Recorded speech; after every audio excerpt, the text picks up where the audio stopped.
നല്ലൊരു മനുഷ്യനായിരുന്നു. ഭാര്യമായി ചെറ്റിയായിരുന്നു ഇയാള്. ഓട്ടടാ, നമുക്ക് അപ്പൂപ്പനെ അടുത്ത് പിടിക്കാം.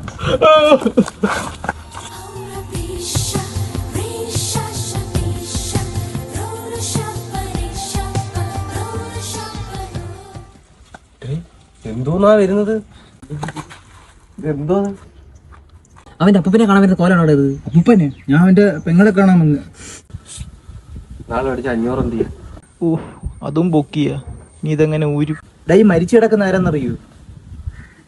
എന്റെ അപ്പൂപ്പൻ. എന്റെ അപ്പൂപ്പ ആരെന്നറിയൂ? എന്റെ അപ്പൂപ്പൻ തന്നെ. അയ്യോ, മൂത്രമൊഴിക്കാൻ മുട്ടുന്നു. അവിടെ എങ്ങനെ പോടേ? അയ്യോ, എന്താടാ? ഞെട്ടിയിട്ടില്ല.